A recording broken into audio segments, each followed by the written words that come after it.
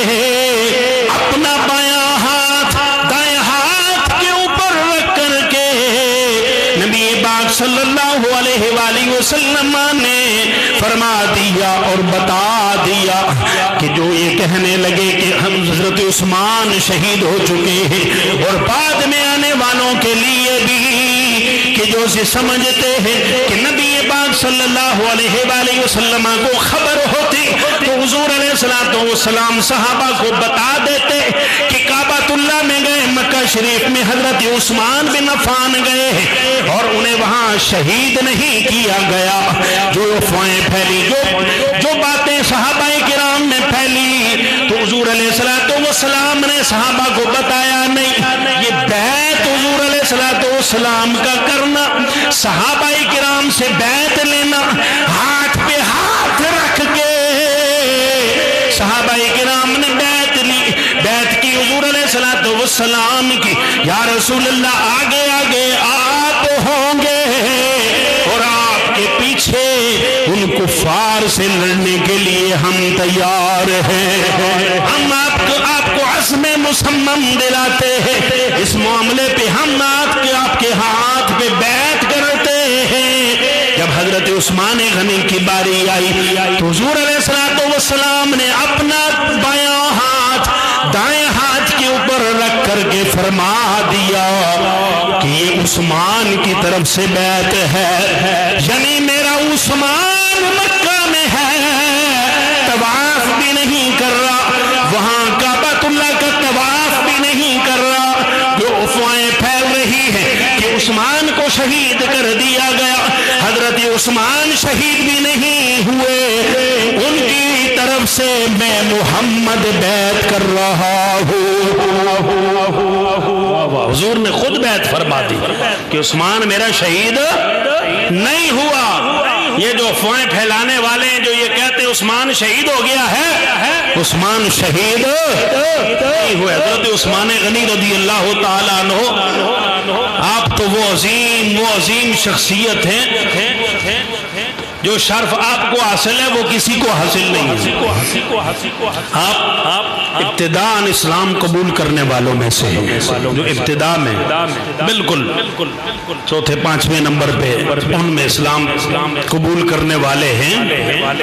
اور پھر آپ کو جو شرف حاصل ہے، آپ کو یہ شرف بھی حاصل ہے کہ آپ مہاجرین اولین میں سے ہیں، پہلے مہاجرین میں سے ہیں جنہوں نے ہجرت کی،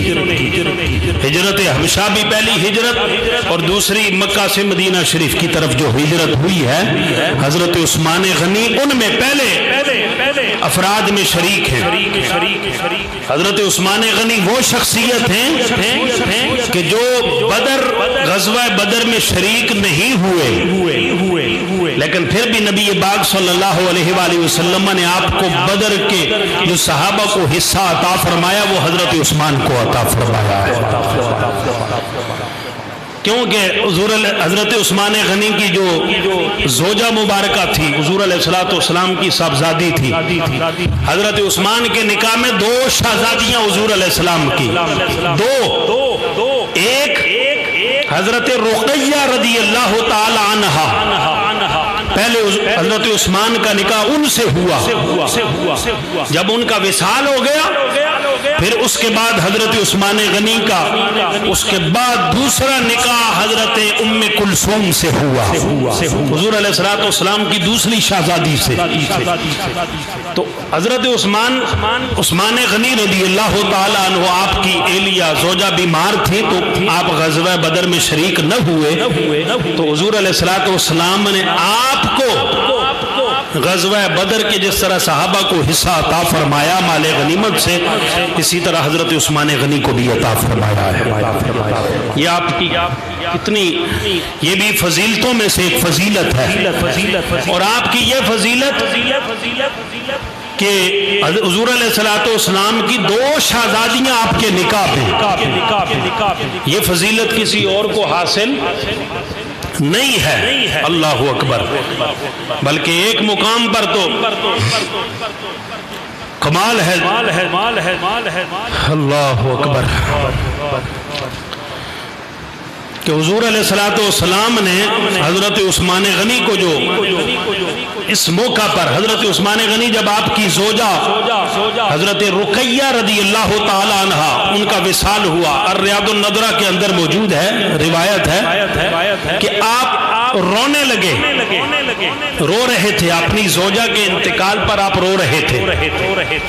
اس حدیث پاک کے راوی حضرت سیدنا ابو ہریرہ رضی اللہ تعالی عنہ، روایت ہے الریاض النضرہ فی مناقب عشرہ مبشرہ کی، آپ رو رہے تھے۔ تو حضرت عثمان غنی کے رونے پر حضور علیہ السلام نے آپ سے پوچھا ہے عثمان کیوں رو رہے ہو؟ ما یبکی کا، تمہیں کس چیز نے رلایا ہے؟ تو حضرت عثمان غنی حضور علیہ السلام کی خدمت میں عرض گزار ہوئے، اب کی اعلی انقطاع سحری من کا، اے اللہ کے نبی میں اس لیے رو رہا ہوں کہ میرا جو آپ سے ایک سسرال والا رشتہ تھا وہ ختم ہو گیا ہے۔ میں آپ کا داماد تھا، تو اب آپ کی بیٹی میرے نکاح میں تھی، اس کا وصال ہو گیا، وہ فوت ہو گئی ہیں، تو میرا جو وہ رشتہ قائم دائم تھا اس کی وجہ سے رو رہا ہوں، وہ میرا رشتہ ختم ہو چکا ہے۔ اللہ اکبر۔ قال فہذا جبرائیل یأمرنی بامر اللہ عز وجل ان ازوجک اختہا۔ نبی پاک صلی اللہ علیہ وآلہ وسلم نے فرمایا یہ جبریل ہیں، میرے پاس ہیں، انہوں نے مجھے حکم دیا ہے، میرے پاس یہ اللہ کا پیغام لے کے آئے ہیں، اور پیغام رب کا ہے، حکم رب کا ہے، جبرائیل لے کے آئے ہیں، مجھے میرا رب نے یہ پیغام بھیجا ہے، یہ حکم بھیجا ہے کہ میں اپنی دوسری بیٹی کا نکاح اے عثمان تیرے ساتھ کر دوں۔ دوسری بیٹی کا نکاح، رقیہ کی بہن کا نکاح تیرے ساتھ عثمان کر دوں۔ اللہ اکبر، یہ میرے رب کا حکم ہے، اور جبریل یہ پیغام لے کے آیا ہے، اے عثمان رونے کی اور پریشان ہونے کی ضرورت نہیں ہے، مجھے میرے رب نے حکم دیا ہے کہ میں اپنی دوسری بیٹی تیرے نکاح میں دے دوں۔ اللہ اکبر۔ اور اس سے بھی بڑھ کر آگے ایک اور حدیث مبارکہ ہے، اس سے بھی بڑھ کر بڑی عظمت، بڑی فضیلت والی، اس سے بھی بڑھ کر، یہ تو ایک کی بات ہے۔ میرے مصطفیٰ کریم علیہ السلام کے غلاموں، وعن ابن عباس معناہ وزاد فیہ، حضرت ابن عباس رضی اللہ تعالیٰ عنہما حدیث پاک کے راوی ہے، جو پہلی حدیث پڑھی ہے اسی کے ساتھ پیچھے سارا وہی معنی، حدیث کا سارا معنی وہی، آگے چل کے اس میں کچھ الفاظ زیادہ ہے۔ والذی نفسی بیدہ لو ان عندی، میرے مصطفیٰ کریم علیہ السلام نے فرمایا اے عثمان، اگر میری 100 بیٹیاں ہوتی، بولو یار، بولو، اے عثمان میری اگر 100 بیٹیاں ہوتی، ایک فوت ہوتی، ایک کے بعد دوسری نکاح میں دے دیتا، دوسری فوت ہوتی تو تیسری نکاح میں دے دیتا، تیسری فوت ہوتی تو چوتھی نکاح میں دے دیتا، اسی طرح کرتے کرتے اگر میری 100 بیٹیاں ہوتی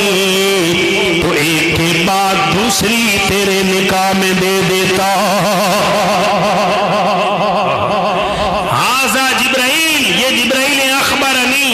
ان عز وجل یأمرنی ان ازوجک اختہا وان اجعل صداقہا مثل صداق اختہا۔ اللہ اکبر، یہ جبرائیل رب کا پیغام لے کر آئے ہیں کہ میں رقیہ کی بہن کا نکاح عثمان سے تیرے ساتھ ہے، عثمان کروا دوں، اور جو مہر حق مار میں نے رقیہ کا رکھا تھا وہی حق مار، اس کی مثل حق مار رکھ کے تیرے ساتھ ام کلثوم کا نکاح کر دیا۔ ایک روایت میں فرمایا عثمان اگر میری 40 بیٹیاں ہوتی، کتنی 40 بیٹیاں ہوتی تو ایک ایک کر کے ایک فوت ہوتی تو دوسری فوت ہوتی تو تیسری یکے بعد دیگر میں 40 کی 40 عثمان تیرے نکاح میں دے دیتا ہوں. سبحان اللہ. ایک میں فرمایا 100 بیٹیاں ہوتی تو 100 کی 100 تیرے نکاح میں دے دیتا. یہ فضیلت کس کو حاصل ہے؟ حضرت عثمان غنی کو حاصل ہے.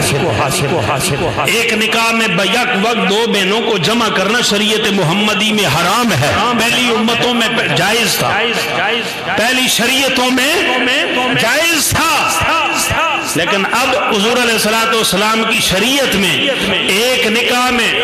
جو قرب کے رشتے ہیں, جس طرح پھوپھی ہے اور بھتیجی ہے, سگے جو رشتے ہیں, ان 2 کو ایک نکاح میں ایک شخص دونوں کو ایک نکاح میں نہیں رکھ سکتا. اسی طرح سگی خالہ ہے, سگی بانجی ہے, ان دونوں کو ایک شخص اپنے بیک وقت ایک نکاح میں دونوں کو نہیں لا سکتا. اسی طرح 2 سگی بہنوں کو بھی اپنے نکاح میں ایک فرد نہیں رکھ سکتا. ایک فوت ہو جاتی ہے تو دوسرے کو اگر رکھتا ہے, دوسرے سے نکاح کرتا ہے تو شریعت میں جائز ہے. بیک وقت ایک نکاح میں 2 سگی بہنوں کو رکھنا کیا ہے؟ حرام ہے. یہ جو فرمایا ایک فوت ہوتی تو دوسری, تو یہ ایک کی موجودگی میں دوسری نہیں, بلکہ ایک فوت ہو جاتی دوسری فوت ہوتی تیسری. اس طرح 40 سے لے کر 100 تک بھی اگر ہوتی تو اے عثمان میں 100 بیٹیاں اپنی ایک کے بعد دوسری تیرے نکاح میں دے دیتا. یہ شرف کس کو حاصل ہے؟ حضرت عثمان غنی کو حاصل ہے. اور پھر اسی طرح آپ کو یہ شرف بھی حاصل ہے کہ آپ قرآن کو جمع کرنے والے ہیں, قرآن کو اکٹھا کرنے والے ہیں. یہ حضرت ابوبکر صدیق کو بھی یہ شرف حاصل ہے, حضرت عثمان غنی کو بھی یہ حاصل ہے. یہ جو ہمیں آج اس صورت میں نظر آ رہا ہے تو یہ حضرت عثمان غنی رضی اللہ تعالی عنہ